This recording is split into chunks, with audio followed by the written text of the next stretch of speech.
Hello pharma family. दोस्तों, मैं अमन आज एक बार फिर से आपके सामने मौजूद हूँ फार्मा सेक्टर की कुछ महत्वपूर्ण बातों को लेकर के। दोस्तों, आज मैं आपको 8 टिप्स बताऊंगा आपकी सक्सेसफुल कॉल के लिए। अगर आप इन 8 टिप्स को फॉलो कर लेंगे, यकीन मानिए आप कम समय में डॉक्टर को कन्वर्ट कर सकते हैं। तो मेरा तो आपसे कहना है कि आप मेरा वीडियो देखने के पहले पेन और पेपर लेकर के भी बैठा करिए, जिससे कि जो भी इंपॉर्टेंट पॉइंट्स हैं आप उनको एक डायरी में नोट करते रहिए। और जब भी आप कहीं खाली समय पे बैठे हैं, उन पॉइंट्स के बारे में थोड़ा सा चिंतन भी करते रहिए कि कैसे आप इन चीज़ों को अपनी वर्किंग में बिफोर द कॉल कैसे आप इम्प्लीमेंट कर सकते हैं। चलिए अब अपनी चीज़ों को शुरुआत करते हैं। सबसे पहला जो पॉइंट है वो है pre call planning. Pre call planning में आपको करना यह है कि सबसे पहले तो आप आरसीपीए किए होंगे। आपको डॉक्टर के बारे में पता करने का जो सबसे अच्छा साधन है, जो सबसे अच्छा टूल है, वो आरसीपीए का है। आपने आरसीपीए किया, आपको डॉक्टर के पोटेंशियल के बारे में पता चल जाता है। अगर हम लोग कोलेजन का एग्जांपल लेते हैं, तो जैसे ही आप आरसीपीए करेंगे आपको पता चल जाएगा कि डॉक्टर कितना कोलेजन महीने में लिखता है, कितना प्रिस्क्रिप्शन महीने में जनरेट होता है। आपको इस तरीके की चीज़ों के बारे में पता चल जाएगा और उससे आपको ये भी पता चलेगा कि अब आपको डॉक्टर को कोलेजन के बारे में बताना है कि नहीं बताना है। दूसरी चीज इसी में है कि आपको जो भी प्रीवियस कॉल रही है, मान चलिए आप 15 दिन पहले डॉक्टर से मिल करके गए हैं, तो 15 दिन पहले जो आपने डॉक्टर को कॉल की है उसके बारे में भी आपको एनालिसिस करना है। आप मान के चलिए पिछले 15 दिन पहले आपने डॉक्टर से किसी मॉलिक्यूल के बारे में कोई डिस्कशन किया था। अब आपने डिस्कशन किया, अब आज आप जाकर के डॉक्टर की कॉल पे उसी मॉलिक्यूल के डिस्कशन से ही अपनी कॉल को स्टार्ट कर सकते हैं। ये दोनों चीजें आएंगी प्री कॉल प्लानिंग में। दूसरी चीज है ऑब्जेक्टिव सेटिंग में। आज का आपका ऑब्जेक्टिव क्या है? आज आप डॉक्टर चेंबर में जा तो रहे हैं, लेकिन आपका ऑब्जेक्टिव क्या है? आज आपका ऑब्जेक्टिव हो सकता है कि पिछली कॉल में डॉक्टर से मेरा कोलेजन के बारे में डिस्कशन हुआ था, आज मैं जाकर के अपनी कॉल को वहीं से स्टार्ट करूंगा। आपका आज का ऑब्जेक्टिव हो सकता है कि डॉक्टर मेरा ब्रांड एकदम वेल नोन तरीके से जान रहा है, तो आज मैं डॉक्टर से प्रिस्क्रिप्शन की डिमांड करूंगा। अगर पीओबी वाला डॉक्टर है तो आज मैं उससे ऑर्डर की बात करूंगा। तीसरी चीज है कि अगर डॉक्टर आपके ब्रांड को अभी नहीं जान रहा है, डॉक्टर को कुछ कंफ्यूजन है आपके ब्रांड को लेकर के, तो सबसे पहले तो मैं आज अपने डॉक्टर को जो भी कंफ्यूजन है मेरे ब्रांड को लेकर के, आज मैं उस कंफ्यूजन को दूर करूंगा। इस तरीके की ऑब्जेक्टिव सेटिंग आपको बनाना चाहिए। जो डॉक्टर आपके ब्रांड का वेल नोन है, आप उससे ऑर्डर की बात करेंगे। जो डॉक्टर अभी आपके ब्रांड के बारे में नहीं जान रहा है, तो हम तरीका बनाएं, आज हम कोशिश करें कि डॉक्टर कैसे हमारे ब्रांड को याद कर सके। ये हो गया दूसरा पॉइंट। तीसरा पॉइंट है ओपनिंग ऑफ द कॉल। आपको अपनी कॉल को कैसे स्टार्ट करना है। अच्छा, पहले वाले जो 2 पॉइंट थे, ये आपको चेंबर के बाहर अपने दिमाग में, अपने मन में चिंतन करना है। जो तीसरा पॉइंट है, उससे आपकी कॉल स्टार्ट हो रही है। Opening the call. Opening the call में सबसे पहले आप अपना इंट्रोडक्शन करेंगे डॉक्टर के चेंबर में। उसके बाद आप डॉक्टर को ब्रांड बताने की शुरुआत कर देंगे। आप गए डॉक्टर चेंबर में, doctor good morning doctor, regards from Canmed pharma, my name is Aman Chaurasia, doctor this इस तरीके से आप डॉक्टर को अपने ब्रांड के बारे में बता सकते हैं। चौथी चीज ये हो गई, अब आप डॉक्टर को डिटेलिंग स्टार्ट करेंगे। जो भी ब्रांड है आपका, from the indication till dose, indication से लेकर के डोज तक आप डॉक्टर को डिटेल करेंगे। मेरा जो एक वीडियो मैंने बनाया था उसमें आपको बताया था कि अगर अभी आप फ्रेशर हैं, आपको बहुत ड्रिलिंग अच्छे से नहीं याद है, तो आपको किन 5 चीज़ों पर काम करके डॉक्टर चेंबर में आप एक अच्छी डिटेलिंग कर सकते हैं। तो अभी के लिए जो चौथा पॉइंट है वो है आपका कम्युनिकेशन, मतलब ब्रांड की डिटेलिंग। पहला पॉइंट हो गया प्री कॉल प्लानिंग, दूसरा है ऑब्जेक्टिव सेटिंग, तीसरा ओपन द कॉल, चौथा डिटेलिंग। अब आपने डॉक्टर को ब्रांड डिटेल कर दिया, डॉक्टर को इंडिकेशन से लेकर के आपने डोज तक ब्रांड डिटेल कर दिया।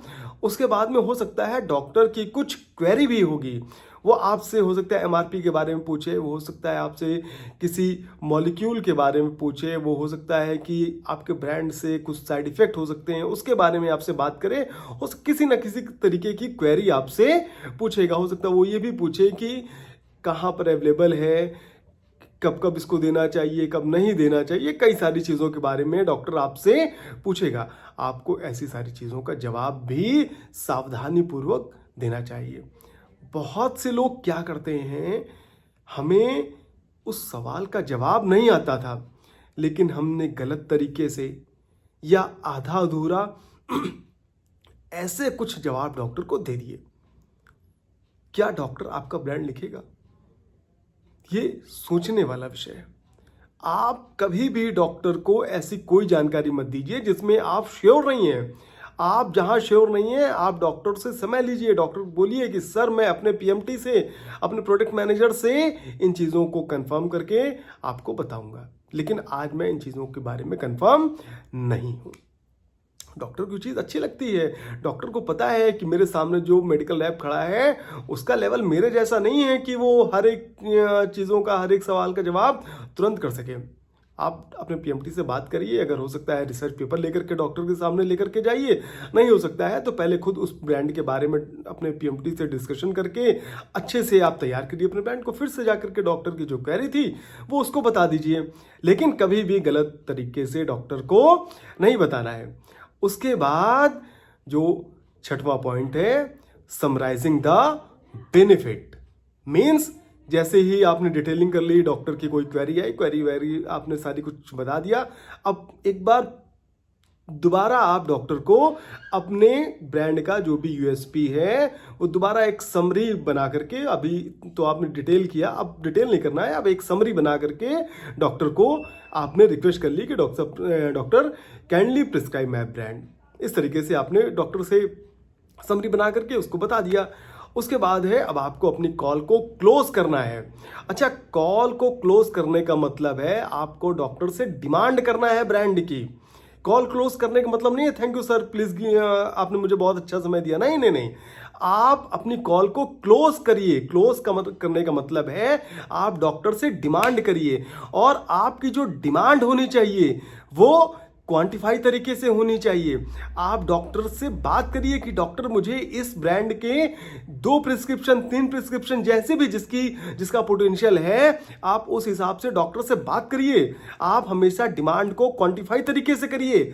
आप डॉक्टर से कोई भी बात हवा में मत करिए। आप देखिए, जब भी आप डॉक्टर से क्वांटिफाई तरीके से बात करेंगे, आप डॉक्टर को बताएंगे कि डॉक्टर ज्यादा नहीं, केवल अगर आप मुझे दिन में इस ब्रांड का 2 प्रिस्क्रिप्शन भी देंगे, आप मुझे 3 प्रिस्क्रिप्शन भी देंगे, आप देखिए उसका असर ज्यादा होता है।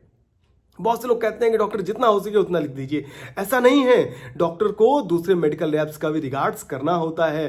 जितनी मेहनत आप कर रहे हैं वो भी उतनी कर रहे हैं। बहुत से ऐसे मेडिकल लैब है कि आपसे ज़्यादा मेहनत कर रहे हैं, तो डॉक्टर को उनका भी रिगार्ड्स करना होता है, डॉक्टर को उनकी भी दवाइयाँ लिखनी होती हैं। तो आप डॉक्टर को क्वांटिफाई तरीके से करके अपने ब्रांड का डिमांड कर सकते हैं। इस तरह की आपने कॉल को क्लोज कर दिया। कॉल को क्लोज करने के बाद में जैसे ही आप बाहर निकलेंगे, post call analysis. Post call analysis का मतलब है इस कॉल में क्या कमियां रह गई, इस कॉल को हम और कैसे बेहतर बना सकते थे, इस बारे में डिस्कशन आप जरूर करिए। हो सकता है आप बात करते करते कुछ इंपॉर्टेंट पॉइंट भूल गए हों, अब आपको बाहर आकर के वो याद आ गए, अरे गलती हो गई, मुझे तो इस ब्रांड, इस मॉलिक्यूल पर भी या इस यूएसपी पर भी डॉक्टर से बात करना चाहिए था। उसको आप आज के जो भी डॉक्टर जहां पर आपने प्लानिंग बनाई थी उसके सामने लिखिए। फिर जब आप अगली कॉल में डॉक्टर के पास पहुंचिएगा, आप उस यूएसपी को जरूर डॉक्टर से डिस्कशन करिएगा। तो ये हो गई पोस्ट कॉल एनालिसिस।